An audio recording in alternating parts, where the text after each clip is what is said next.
Gano'n na lang ang respeto ko kay Xi Jinping. Matakot ka. Sabi nila, they will not build. They assure that they will not build anything there sa Scarpa. Maniwala kayo kasi yan ang commitment sa atin ng China. And galing kay si Jinping mismo nagsabi. And he's a man of honor.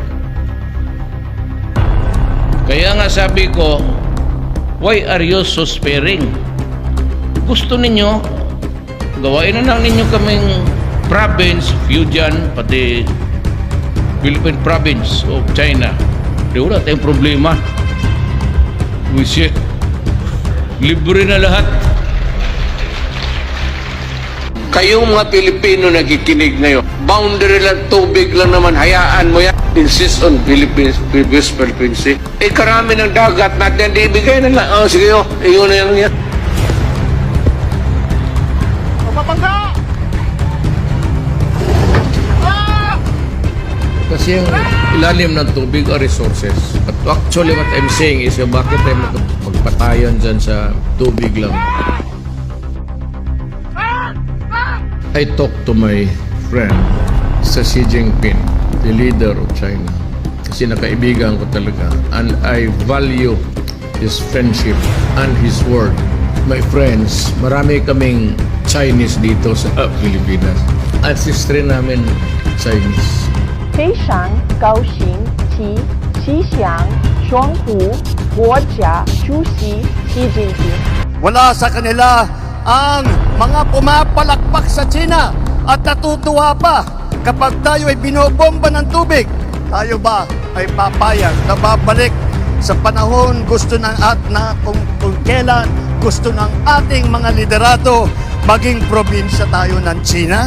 Walang nagnanais na Pilipino na mabalik tayo sa ganyang klaseng pagpatakbo. Walang preno si Pangulong Ferdinand Marcos Jr. sa birada sa mga kandidato ni dating Pangulong Rodrigo Duterte.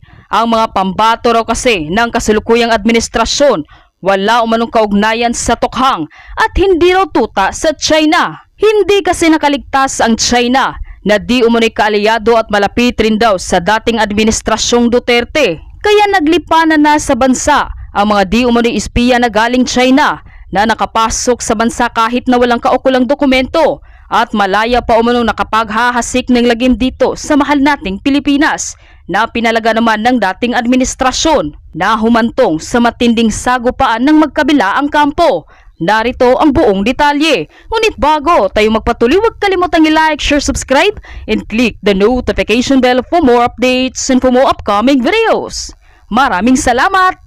Maaanghang ang mga banat ni Pangulong Bongbong Marcos sa kick-off campaign rally kahapon ng Alyansa para sa Bagong Pilipinas. Sinabi ito ng Pangulo habang ibinida niya ang 12 nilang pambato sa pagkasenador. May banat din siya sa nangyari noong pandemya na ayon sa kaniya, wala umano sa kanila ang kasabwat sa pagbulsa sa sako-sakong pera o pinagsasamantalahan ang krisis ng pandemya. Hirit pa ng Pangulo, wala rin umano sa kanila ang mga pumapalakpak sa China at natutuwa pa kapag tayo ay binobomba ng tubig. Hindi rin umano papayag ang Pangulo na maging probinsya tayo ng China tulad ng gusto ng dating administrasyon. Wala rin umano sa kaniyang kalyansa na may bahid ng dugo dahil sa tukhang. Damay rin dito at wala rin siyang preno nang tirahin niya ang mga pogo. Nagparinig din si PBBM sa isang kandidato na di umano isang bulaan ng propeta na nasasakdal dahil sa pagyurak sa ating kabataan at ating mga kababaihan. Tignan niyo po ang record ng ating mga kandidato. Wala sa kanila ang may bahid ng dugo dahil sa tukhang. Wala sa kanilang kasabwat sa pagbulsa ng sako-sakong pera, pinagsamantalahan ang krisis ng pandemya, pinabayaan ang ating mga kababayan na magkasakit at mamatay. Wala sa kanila ang mga pumapalakpak sa China at natutuwa pa kapag tayo ay binobomba ng tubig. Tinatamaan ang ating mga Coast Guard, hinaharang ang ating mga mangingisda, ninanakaw ang kanilang huli. At bukod pa ron ay inaagaw pa ang mga isla natin para maging bahagi ng kanilang bansa. Wala po sa kanila ang tilang sakristan ng isang bulaang propeta na nasasakdal dahil sa pagyurak sa ating kabataan at sa ating kababaihan. Wala sa kanila ang tagataguyod ng pugad ng krimen, ng sentro ng paglalapastangan ng mga kababaihan na mga pogo. Tayo ngayon ay nasa sangandaan ng ating paglalakbay bilang isang malayang bansa. Hindi man pinangalanan ng Pangulo pero ayon kay dating Presidential Legal Counsel na si Attorney Salvador Panelo, obvious na pagpapasaring ito sa nakaraang administrasyong Duterte at mga kaalyado nito. Depensa pa ni Attorney Panelo. Wala pang kaso akong natatandaan na ipinail ng administrasyong ito tungkol doon sa operasyon ng Tukang. Ang foreign policy naman ni Presidente Duterte nung panahon niya ay may pagkaibigan sa China at dahil nga doon ay walang sigalot. Ngayon lang nagkagulo kasi naaway ng administrasyon ng China. Nagpasaring din si Attorney Panelo sa mga pambato ng Marcos administration, kabilang na sa kapatid ni PBBM na si re-electionist na si Senator Amy Marcos. Yung mga iba dyan, puro mga balat kayo, lalong-lalo na yung kapatid niya. Independent ko, no? Pagkatapos nagpata siya ng kamay. O, di ba? Buwelta rin ng isa pang kilalang malapit kay Digong na si Davao del Norte 1st District Representative Pantaleon Alvarez. Wala umanong adik sa mga kandidato ni Duterte. Samantala, tinanggap na ng Department of Justice nitong Miyerkules ang rekomendasyon ng National Bureau of Investigation na sampahan ng mga kasong kriminal si Vice President Sara Duterte. Ito'y matapos ang kanilang investigasyon sa umano'y pagbabanta ng bise na ipapapatay sina Pangulong Ferdinand Marcos Jr., First Lady Araneta Marcos at Speaker Martin Romualdez nitong November 2024. Nang sabihin ni Vice President Sara Duterte ang isa umanong plano niya laban sa Pangulo, pero nanindigan ng bise na wala umanong mali at iligal sa kanyang pahayag. Ayon naman sa NBI na tinimbang nilang mabuti ang kaso bago napagdesisyonan na sampahan siya ng patong-patong na reklamo. Pinahaharap din ng NBI ang Vice Presidente para magpaliwanag pero hindi umano humarap si Vice President Sara Duterte. Napagalaman na nasa Japan pala ito kasama ang kanyang bunsong kapatid na si Kitty Duterte.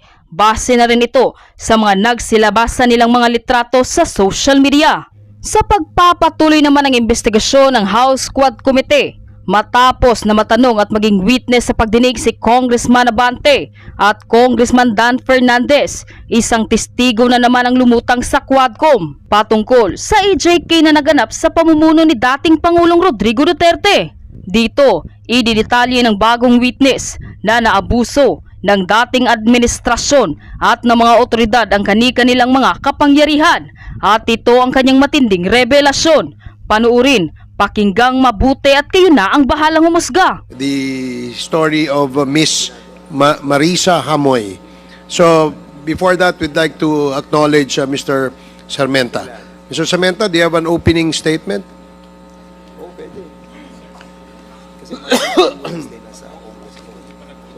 In a minute. By the way, before that, since you're going to deliver a statement and appear before this committee, may we ask you to take your oath, including Miss Marisa Hamoy? Pwede po ba tayong sumumpa? Comsec, please administer the oath of our Please stand. new witnesses. Do you swear to tell the truth, the whole truth, and nothing but the truth in this congressional inquiry, so God will help you? Thank you. The oath has been administered, sir. Thank you. Okay, thank you. So, Mr. Sarmenta, can you please proceed? Having had the golden opportunity to serve the late Chito Gascon as his consultant for communications starting in early 2016, I coordinated when the war on drugs started with at least 40 international news teams or international reporters doing stories on the EJ case of war on drugs. Not once did any one of them get back to me after doing their coverage saying, it's not as bad as it seems, or with I understand why this has to be done. All of them were always more appalled, more outraged compared to the day they arrived at our airport named after someone assassinated on its tarmac.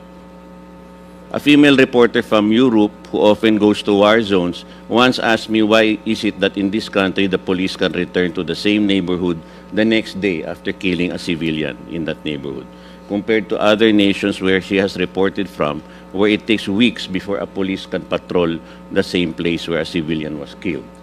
Kasi nga po, babatuhin sila or whatever. During war on drugs, I met many individuals with courage and fortitude. Sadly, one of the first I met, Hara Kazu of the Pasay PNP Bertes father-son slay inside the Pasay PNP SDEU on July 7, 2016, badly wants to come today, but her poor health prevents her from coming. Sadly, Hara now has breast cancer. Hara was the first. She would like to request of the committee if she can give a video testimony. Hara was one of the, so ito pong mga basically what I present, some of the things I'm presenting now is merely just based on my paper, no, which is about another kind of nanlaban. What happens to the victims after nanlaban sila legally and actually lalamunin ka ng sistema. Nothing will happen to your effort to find justice. So that's another angle, no, that I think we should take a look at the lawfare, the law that is happening against the victims. Wala silang nahahanap na talagang ano. Now, Hara was the first EJK widow to speak in the 2016 Senate Justice Committee investigations. During those hearings, then PNP Chief Bato de la Rosa presented the two shooter cops to the Senate, nandun mismo sa Senate, and promised a quick resolution. Pasay RTC released, so hindi naman po nahuli yung judicial, Pasay RTC released a warrant of arrest by first quarter of 2017. But then nothing, totally nothing. Even after Hara herself bumped into one of the cops on the street, and I went quickly to the NCRPO chief then, General Guillermo Elazar, to report so. Wala pa rin. Pero si biktima nakikita. But PNP claims, hindi makita, ang gagaling nila magtago. So, soon after that meeting on the street, a year or so after, the RTC archived the warrants. Nothing happened until, take note, November 2024, when Hara herself told me she's had some scuttlebutt that one of the cops, PO2 Alipio Balo, might be incarcerated. My own networks confirmed he was indeed in the Pasay City Jail for shooting someone else. So isa pa po yun na kung ginawa lang sana yung paghahanap or ginawa talaga yung pag-aresto, hindi na sana may iba pang nabaril. Hindi yata po EJK yung itong second biktima. The CHR has confirmed that he is indeed incarcerated there. So why did it take so many years of shooting and then the shooting of another victim for Alipio Balo to be behind bars? So I think I would like to ask the body to demand Pasay PNP and NCRPO investigate this and provide proof that Balo was not receiving his PNP pay after second quarter of 2017. Kasi I have a suspicion he still was. It saddens me that this war gave free rein to so many elements and hardly any guardrails established, even if cases like the Bertes double slay had been clear warning signals early on. Very early, July 7 pa po ito.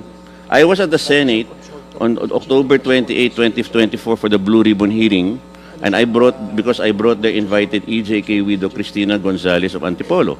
Sadly, a few of the senators began berating her for not filing, and Gonzalez got intimidated and did not correct them and let the truth out. Her very own case for a protection order already has decisions from the Court of Appeals and the Supreme Court. The Supreme Court deciding on August 22, 2022. All decisions by the High Court were in favor of Cristina Gonzalez, and all noted that the death of Joselito Gonzalez is an EJK and must be investigated.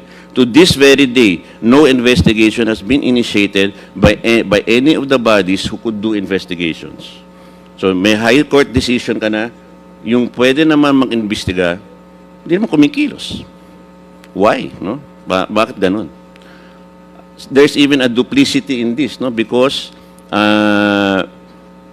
once the Supreme Court announced that, actually, the state submitted that to the ICC, claiming that this is a sign that the victims can get, and the ICC rebuffed, no, this effort by saying, no, that's not even a criminal investigation. And the whole, how dubious this whole thing is that soon after, they filed again another motion for reconsideration. Pinagmalaki sa ICC na ito daw yung ano, tapos mamaya-maya, hindi nakuha yung gusto, may motion for reconsideration na naman, na ifa-file about the protection order. Gaano ba dangerous itong si Cristina Gonzales na talagang aanuhin na huwag magkaroon ng protection order. The lawyers, unfortunately, she's not here today, but the lawyers, Dargon Law Office, who represent her as well as Marisa, are here. No? So, monitoring these cases and regularly meeting at the affected families is an advocacy I do. No? And I stopped being with, so I'm not exactly a professional person doing this, and I stopped being with CHR when I went to Myanmar in 2018 and taught there for a year. No? So in August of 2024, I presented the paper which I had submitted on the 7th International Conference of Human Rights, no, in Malang City, East Java, Indonesia. No? And that's where I put all this. My main reason for writing the paper is also to show that, kasi ang laging sinasabi, hindi naman naka-file yung victims. Hindi raw naka-file. And then as if the system is working, and they're always just talking about the Kian de los Santos case and the Arnaiz case.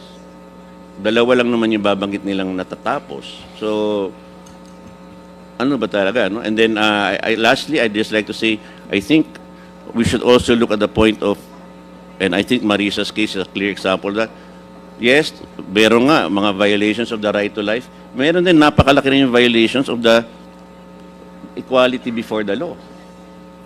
Nababaril ang mga tao, walang warrant, walang kung ano-ano, walang ano-ano, and yet, the people who should be investigated for doing those things, ang daming kiniklaim na kailangan nila ng ganitong protection from the law, etc. etc. It's twisted. So, yun lang po. if I may ask, Joel, no, Mr. Sarmenta,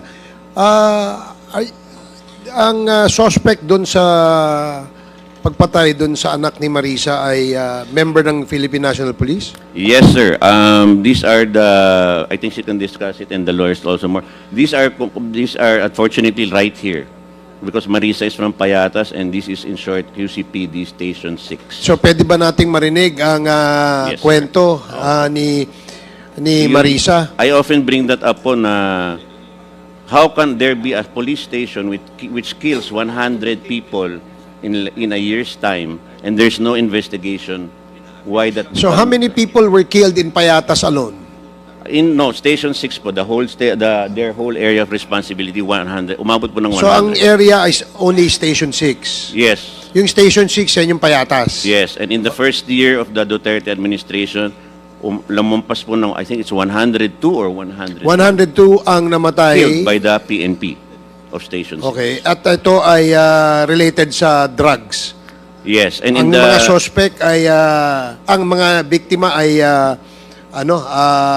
mga drug dependents, pushers. Yes, and in Marisa's case po, there was only one who was really wanted and as listed in the pre-operations report, but 5 were killed. So, Okay, so, pwede ba natin marinig ang Yes. kwento ni Marisa? Marisa, ang iyong anak ang biktima dito, no? Yes po, Your Honor. Pwede bang malaman kung ilang taon ang iyong anak? 17 years old po. So, 17 years old siya. Siya ba ay kasama sa drugs watch list ng Quezon City Police? Hindi po. How about sa PIDEA? Nandun din ba siya? Wala siya. So, wala siyang history na siya ay gumagamit o siya ay na-involved sa pagbibenta. Wala po. No record po siya sa barangay ng Payatas. So walang record. Wala po. So pwede bang malaman paano nangyari yung insidente? Yung, Kung okay lang sa iyo, kung okay lang sa iyo. yung time na po yung nangyari po, bali, head po ako, Pakilapit mo lang yung mic sa ano, ha? head po ako ng street sweeper po ng Payatas. May tao po akong namatay yung asawa, nagbigil po kami. Bali, Sampaguita Extension po, bundok kasi yun. Nagpaalam siya sa akin, bababa doon sa baba kasi may birthday case. Ang nangyari doon, tinawag siya doon sa kang Sherwin Pulo na nakalista sa watchlist sa Barangay Payatas. Inutusan siya na pinabili ng sigarilyo. Pagdating doon, pagkatapos niyang biling sigarilyo, bumalik doon sa bahay. Si kang Sherwin, yun nangyari ng putukan na doon po siya namatay po sa loob ng bahay. Mayroon pong survivor na si Harold Alvaro, 8 years na hanggang ngayon hindi na-imbestiga po siya. Siya po ang buhay. Ang kasong nang nalagay sa kanya, direct assault. Kinasuhan siya ang kinasuhan. Opo, yung survivor po na isa. Okay, Bali 5 so- sila, 4 ang patay. General Salvador, I don't know kung pwede nating itanong dun sa station, ano yan? Station 6? Station 6 po. O na until now, 8 years ago, the incident happened and until now, wala pang investigation na ginagawa. Yes, Mr. Chair, Your Honor, we will look into this. We will check the record, Your Honor. Okay, salamat. Thank you. So, sige, Mr. Sarmiento.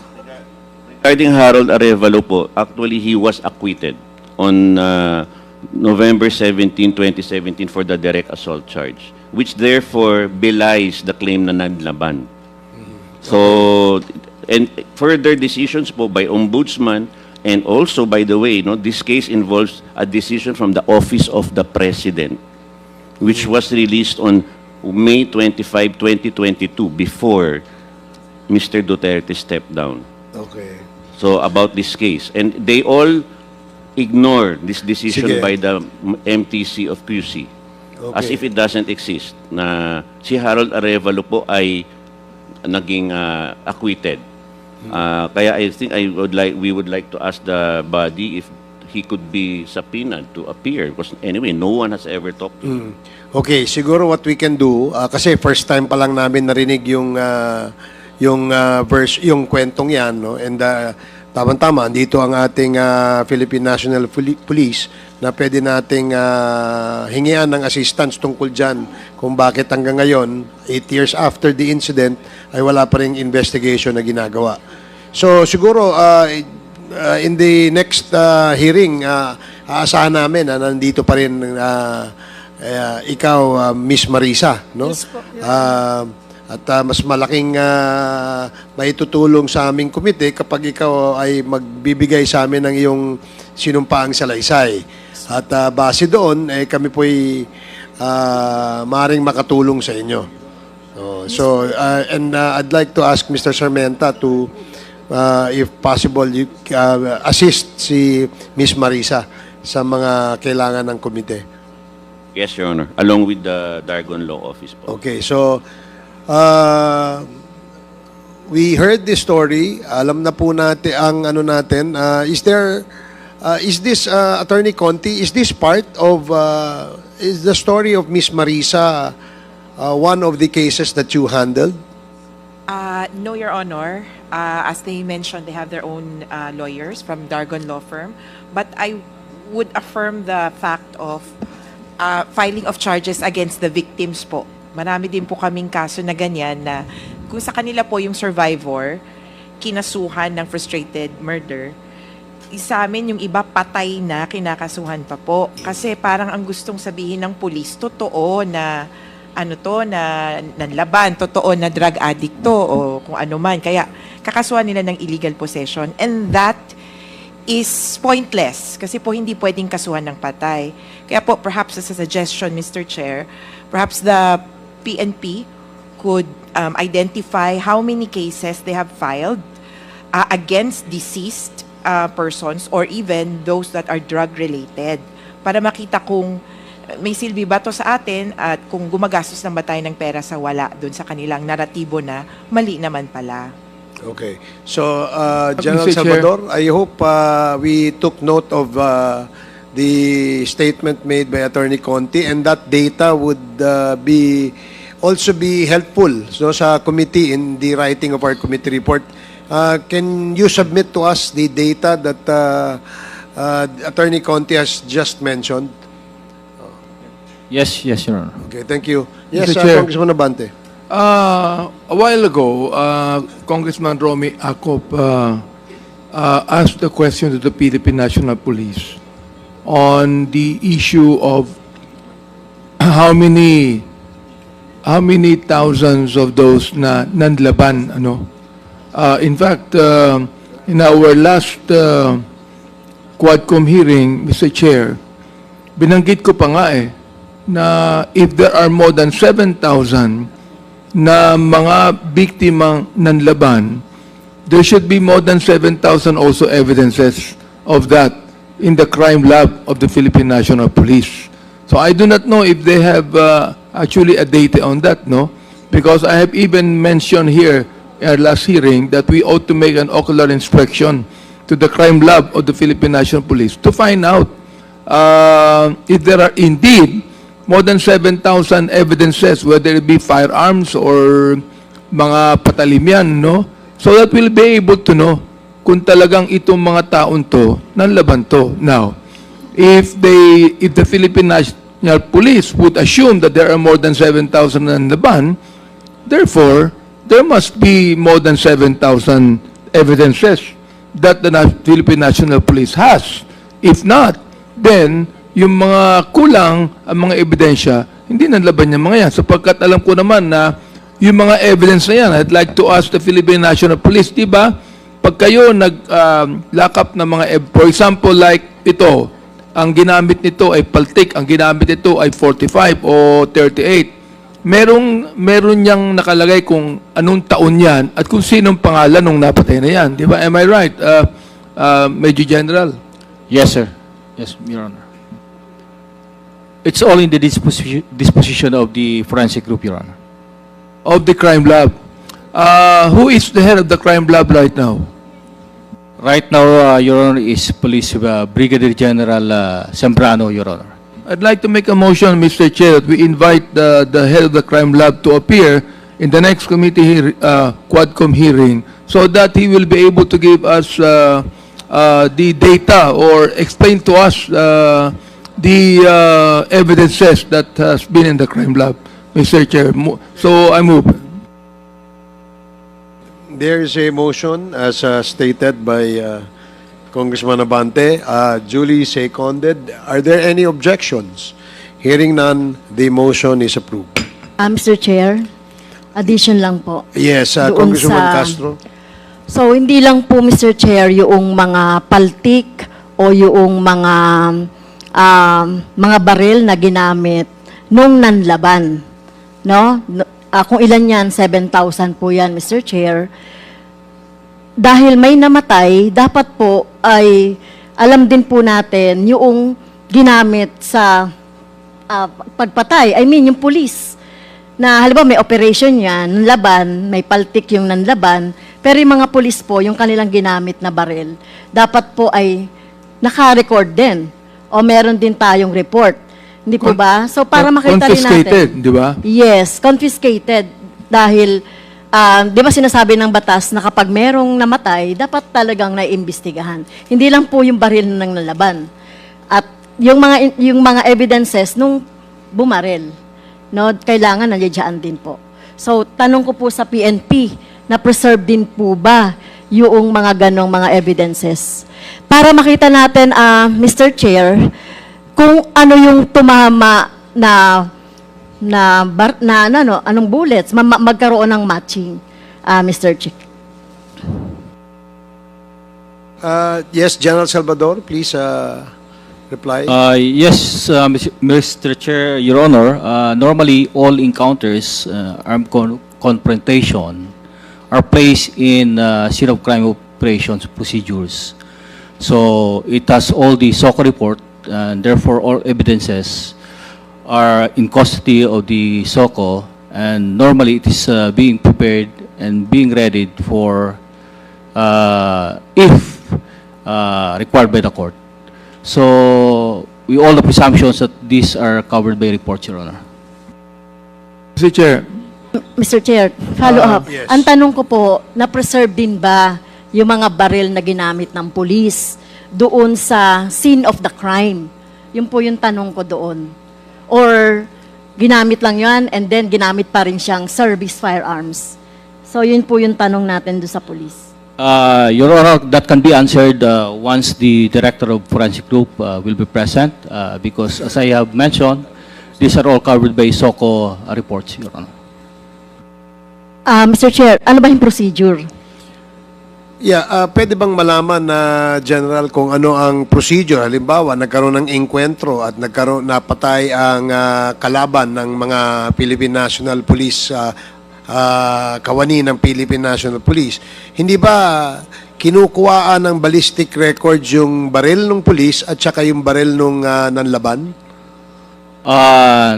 Normally, Your Honor, tulad ng nabanggit natin sa operational procedure kasi natin, it is being subjected to scene of crime operations, procedures, and tulad yung may mga namamatay, tama po kayo, aside doon sa firearms, all pieces of evidence collected in the crime scene are preserved and it is being placed under the disposition and custody of the crime lab. So including the firearm of the PNP member?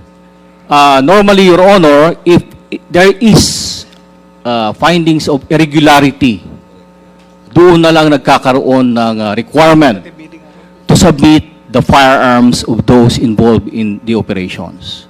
So long as the findings is within the regular performance of the duty of the police officers, most likely hindi na po nire-require yung gano'n. Okay. So yan If yung, there's only a findings of irregularity, Your Honor. so yan yung SOP, no? Yan yung kapag may findings of irregularity, then you confiscate the firearms. Pag wala, hindi kino-confiscate. Hindi po, Your Honor. Kung ano lang yung na-collect sa crime scene, yun lang ang pinipreserve natin. Does that satisfy Congresswoman Mr. Chair, Castro? Mr. No, Chair, Mr.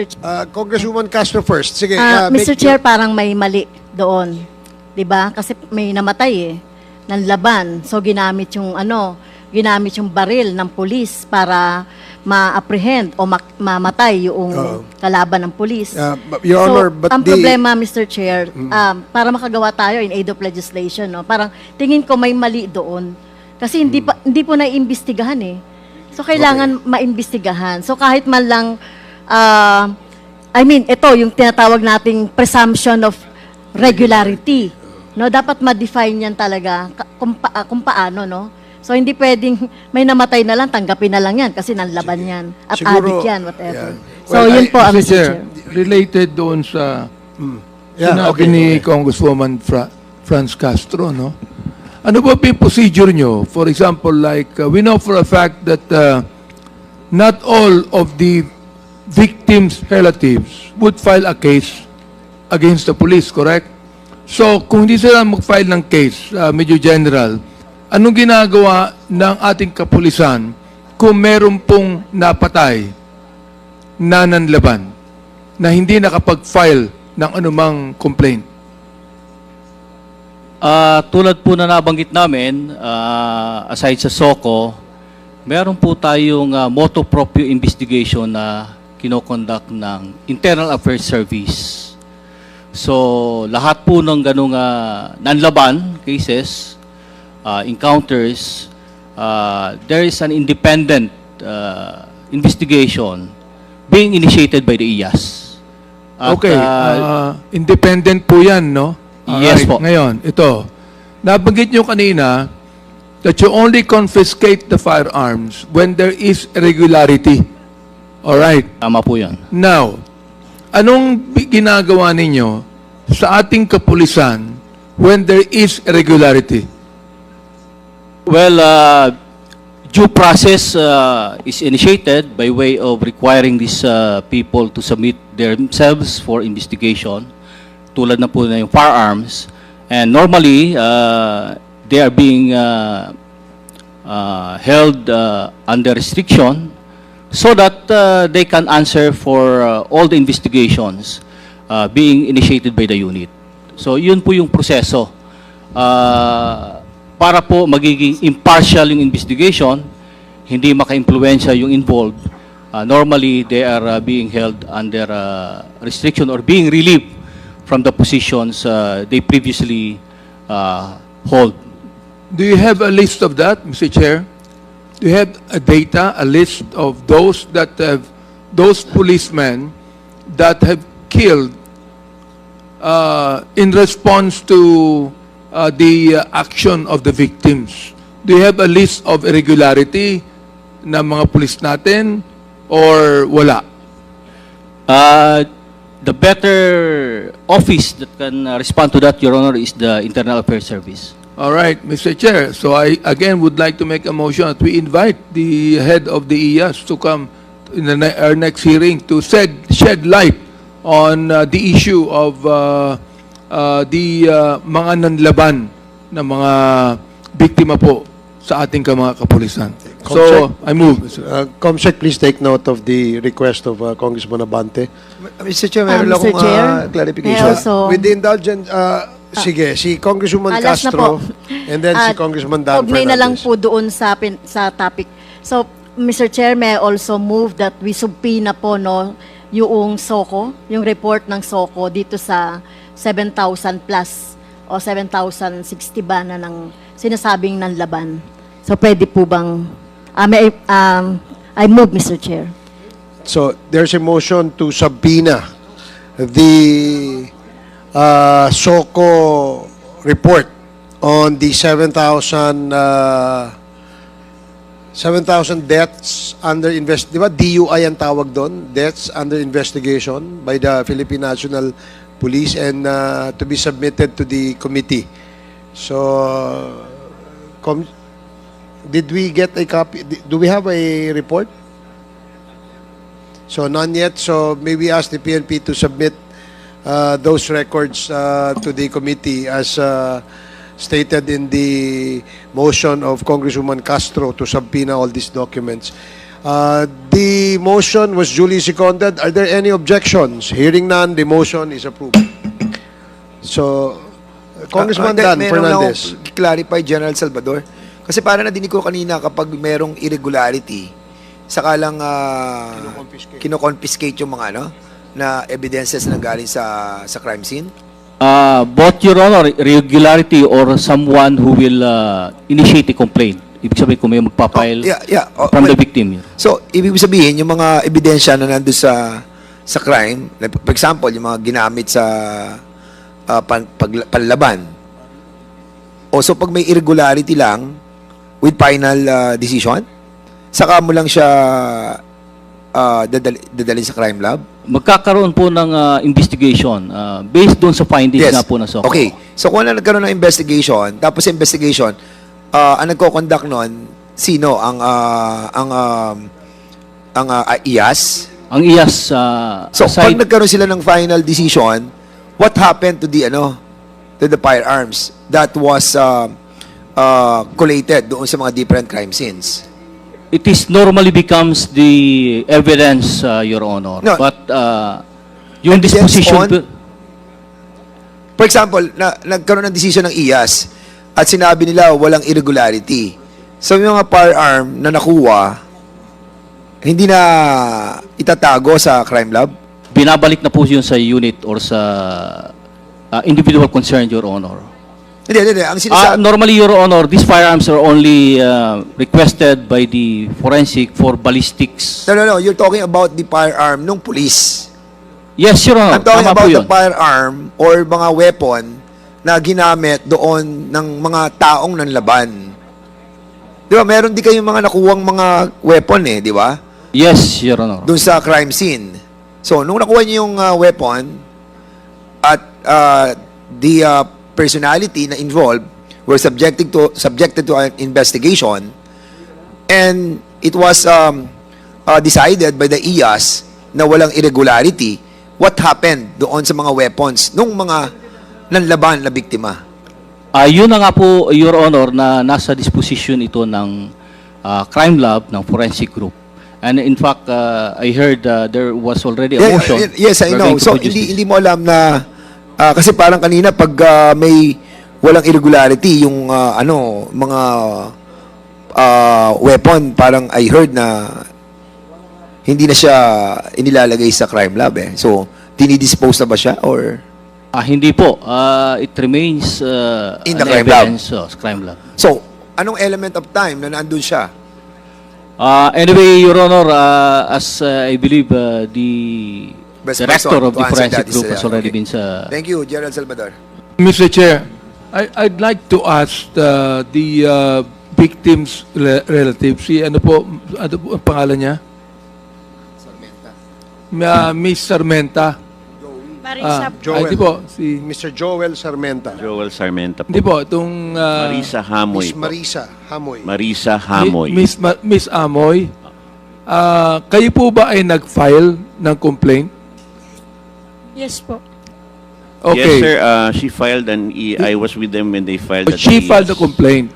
November 7, 2017. When she filed the complaint, Mr. Chair, what charges did she file? Was it murder or homicide?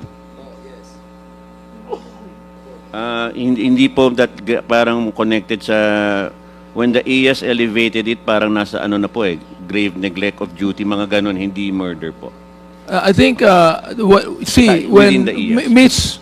Miss Hamoy would file, syempre, she would file that her 17-year-old son was killed and was murdered, correct? Pupunta yan sa IAS, correct? Yes, sir. Pagdating sa IAS, babaguhin nila, gagawin nilang homicide, am I right? Tama ho ba ako, Miss Hamoy?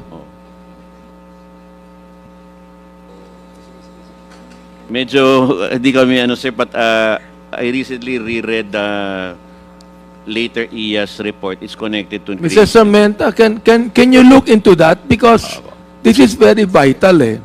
You know, the fact that naniniwala po si Miss Hamoy na pinatay ang anak niya na hindi naman po ito drug pusher o hindi drug addict, hindi drug pusher ito, alright, pero pinatay yung anak niya, naniniwala po ba kayo na yung pumatay sa anak niyo, police? Walang question about whether it was... Okay, walang question dyan. Pangalawa, ito, naniniwala ba kayo na pinatay po ng walang hawak na patalim o baril ang anak ninyo? Yes po, naniwala po. Therefore, hindi po nanlaban. Correct po.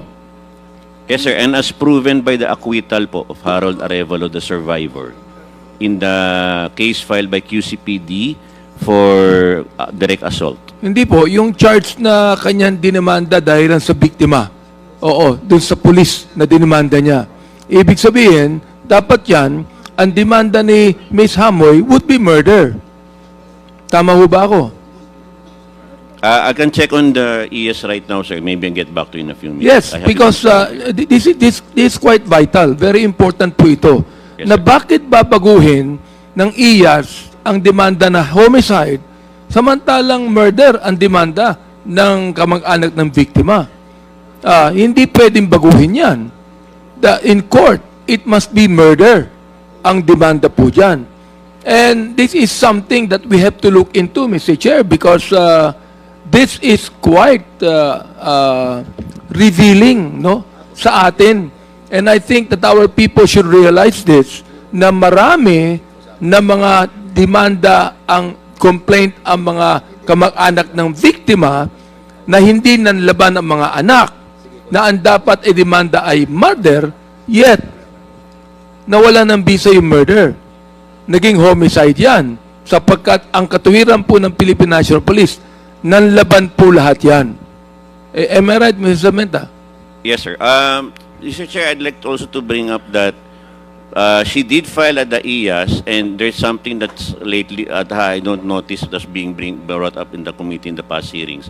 There are in terms of the previous questions po about investigation, sanctions. There is that DOJ listing of 52 cases released on October 19, 2021, which DOJ admitted came from IAS. and it doesn't include her case. And this DOJ listing of 52 cases of October 2021 doesn't list any of the crucial or the sensitive cases. Parang na cherry pick po na medyo very slight cases lang po yun nandun sa 52. This is an offshoot of then DOJ Secretary Minardo Guevara telling the UN Human Rights Council in March, I think, or April of 2021, that there were irregularities and the irregularities are about 500. So he said that, Mr. Chair. Yes, he said Sinabi niya yan. before the UN. And but I think the state sort of lost its motivation because in between that time, the ICC still continued. So by the time lumabas na naging watered down to 52 po, and our other honorable members were asking about sanctions. You will be surprised if you read the list. Some of the sanctions are like 60-day suspension. Therefore, Mr. Chair, if the Secretary of the Department of Justice made a statement that there are irregularities, what did the Philippine National Police do about that? Chair, Mr. Chair, this is part of that's why they started compiling that through IAS, and they came up with a list of 52 by October 19 of 2021. But strangely, especially because she filed at IAS, Marisa Hamoy filed at IAS, their case is not there, even if it's a massacre. And along with so many, the cases I mentioned, Gonzales case, already decided by Court of Appeals by that time, is not there. Gonzales Antipolo case. Bertes case inside the Pasay City PNP, not there also in the DOJ listing of 52. It's very strange that many of the controversial cases are not there. A year after I was researching on the list, actually, during that time, baka naman nagbago na po, but during that time, I looked at it, there's at least almost 20 of the 52, you will never find them on the internet. Okay, Major General, who was the Director General during that time, 2021? Because I don't think that you are party of that. Hindi mo alam yun, di ba? Are you referring to the IG of IAS then, Your Honor?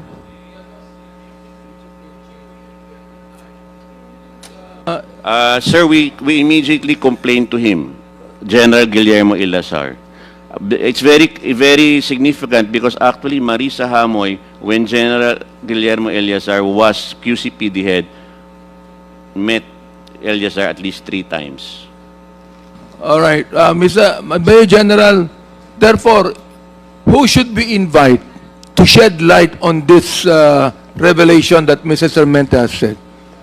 Who do you think should we invite in the Philippine National Police during that time?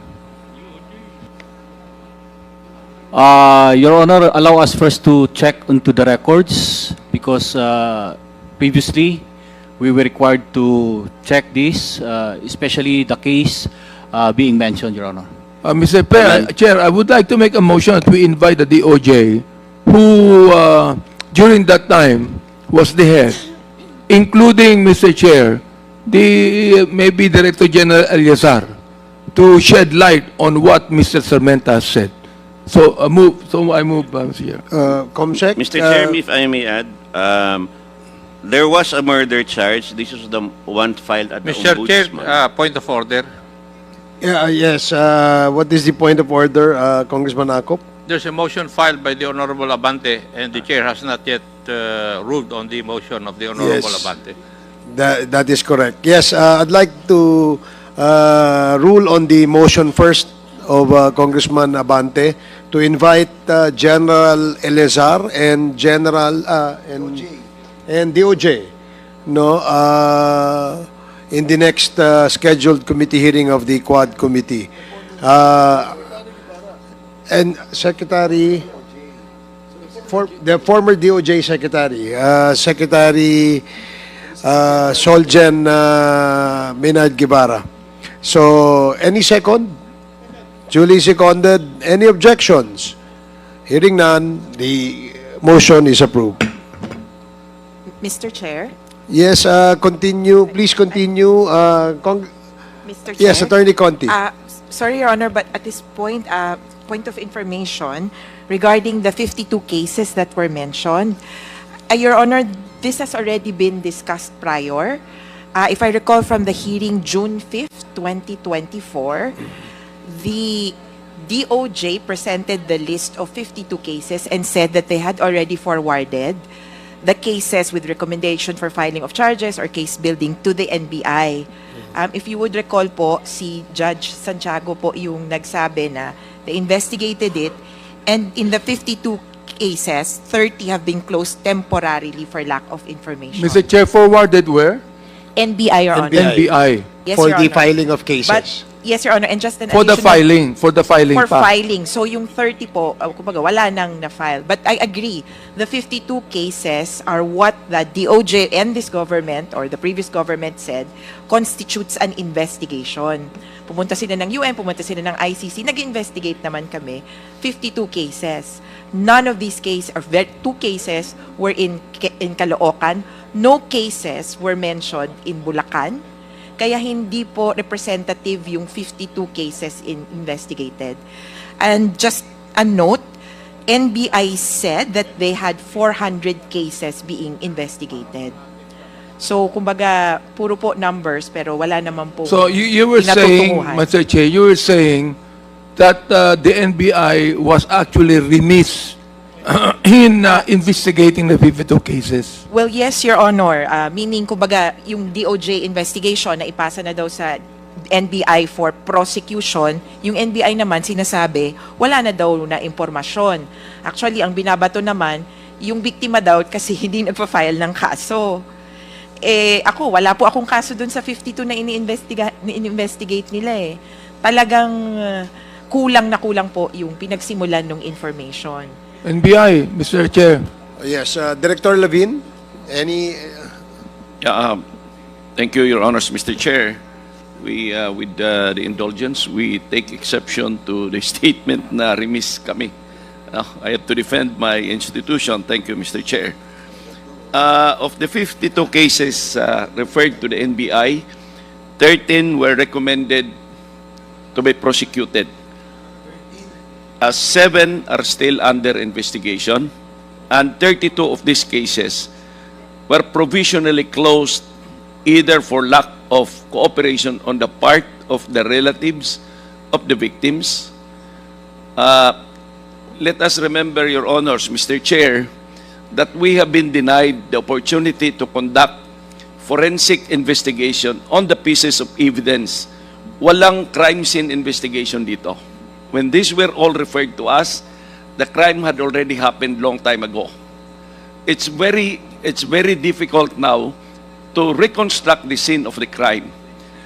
The ideal procedure should have been when a violent incident occurred or happened, dapat nagkandak kaagad ang SOCO ng crime scene investigation. Pero, Director, Yes, sir. how were you able to file a case dun sa 13 ba yung na-file nyo? So, if there are no SOCO reports or immediate investigation after the crime happened, so how were you able to file those cases? Thank you, Mr. Chair. Ito yung may mga witnesses kaming nakuha at ito yung nagpursue yung relatives ng victims. So, merong cases where the relatives were pursuing a case and meron naman dun sa out of 52 na hindi na nagko-cooperate, hindi na nagpapakita and does not show any interest to file a case. That's correct, Your Honor, Mr. Chair. Now, ideally, kung nagkaroon ng violent incident, dapat nagkandak kaagad ng SOCO doon sa crime scene ng kanilang investigation. And to further answer yung gaps kanina kung saan napupunta yung mga baril used by law enforcement officers in the various operations involved in violent incidents, this should have been asked to be surrendered when there was a crime scene investigation wherein pieces of evidence were collected or gathered at the scene of the crime. For example, kung nakakuha ng slugs, kung nakakuha ng empty shells, during the conduct of the crime scene investigation, dapat tinanong yung involved na police officers or NBI officers for that matter to surrender your firearms. I remember when we investigated the incident in Commonwealth Avenue involving PDEA and Quezon City Police, I was on top of this investigation. We requested all of those involved to surrender your firearms to the NBI. This is so that the pieces of evidence collected or gathered by the NBI at that time at the scene of the crime, yung slugs, yung empty shells, will have to be cross-matched with the firearms used. At kailangan isurrender nila sa evidence custodian ng NBI to avoid tampering of their firearms when we use this. Only when we shall have terminated or finish the investigation and our forensic experts shall have testified on the results of their investigation, may the pieces of evidence na firearms ng NBI or ng police ay maaring ibalik on with leave of court, of course. Thank you, Your Honor, Mr. Mr. Chair, Okay, thank you, Director Levin. Yes, Congressman Abante. I surmise, therefore, Mr. Chair, that masyadong magulo itong nangyayaring ito nung panahon ng former administration. Di para bang ang ating kapulisan ay hindi nag-iimbestiga. So I surmise, Mr. Chair, that the police actually were not properly investigating because of the policy of the administration, because of the policy of the former president. Na kung yan, nanlaban ng kaunti yan, patayin nyo na at I have your back. Ako ang magpoprotekta sa inyo. And I would even think, I do not know, Major General, you could be able to tell me if I'm right or wrong, no? Okay lang sa akin. Pero palagay ko, there really was a big irregularity as far as investigating this is concerned. Oh, just imagine, we have more than 7,000 na napatay, but only 52 are being investigated. And 37 of them, wala na because hindi na umano yung biktima. Now, the thing is this, I don't think that it is the NBI that should be first in the scene. It must be the policeman that should be in the scene of the crime. Am I right, Major General? You are correct, Your Honor. It's supposed to be the PNP, especially the SOCO, that will process the crime scene, especially in the event of armed confrontation, Your Honor.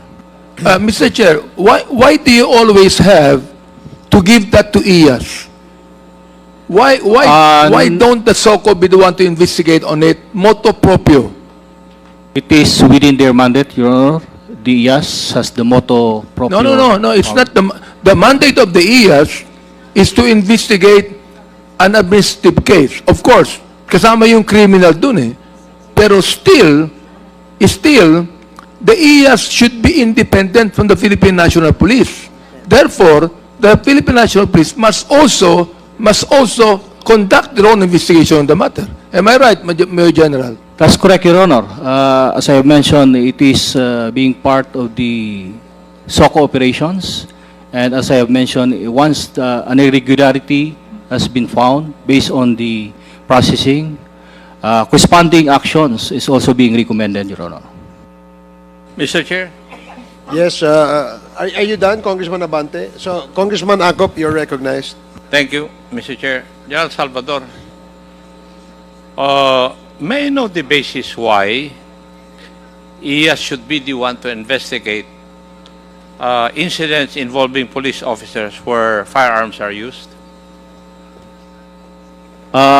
It's not, as I have mentioned, Your Honor, it's also their mandate independently. But as I mentioned also that Could you please state to this body, ano po yung mandate na sinasabi po ninyo? it's the motu proprio investigation, especially if the case involves the use of firearms. And Is that provided for by any law? it is within the disciplinary machinery or 6975, Your Honor. Administrative cases, I will agree with you. Di ba? Kasi, Opo, nasa batas po, Your Honor. I do not know. That's why I'm asking, because during our time, the agency that investigates these events or these incidents would be the CIDG.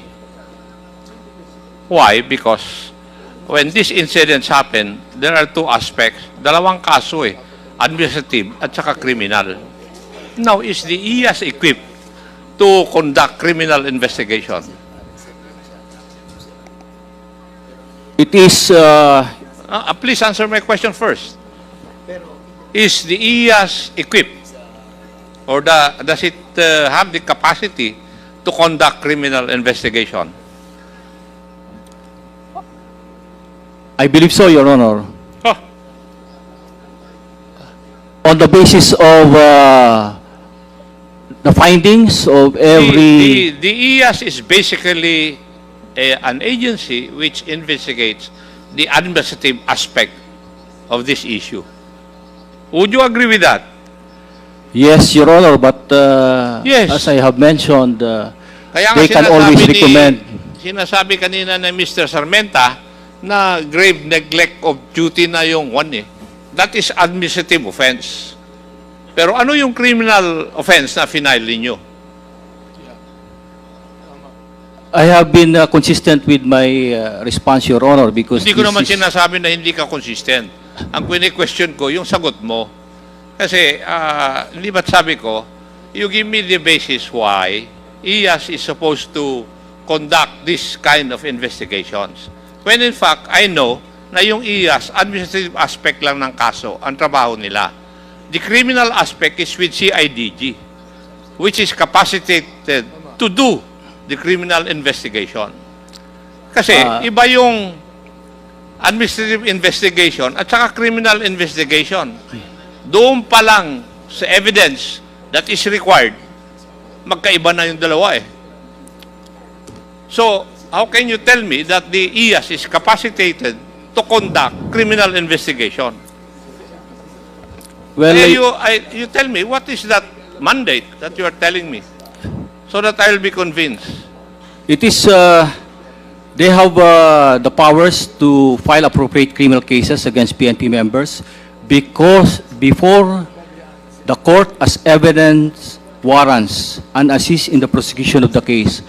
Tulad nung binabanggit namin, Your Honor, wala silang pinagkaiba sa investigator on case na kung may mga ebidensya on the basis of findings of the SOCO. Doon po doon sa kaso na sinasabi ni Mr. Sarmenta, ano po yung criminal case na na-file? Well, we will have to check on the record, Your Honor, for a while. Yan nga yung sinasabi ko eh. I believe that they are telling us as to the specific case, Your Honor. Meron po bang criminal case, Mr. Sarmenta, na final? There was a case in the Ombudsman po. The IAS case po is NES NMP PCI 180054, which is basically a series of grave neglect of duty on Colonel Lito Patay, the QCPD Administrative. station. And then on the policeman involved, grave neglect of duty, grave misconduct, and conduct unbecoming. Those are all administrative cases, which is under the jurisdiction of the Ombudsman. Both criminal and administrative. There was a separate filing at the Ombudsman po initiated by the CHR, OMBPC 180092. This is for murder. And it was dismissed by the Ombudsman. Yan yung criminal aspect. Yun nga yung sinasabi ko eh. Ang nangyayari, General Salvador, administrative aspect lang or administrative cases lang ang fina-file ng IAS. Why? Because it's their mandate.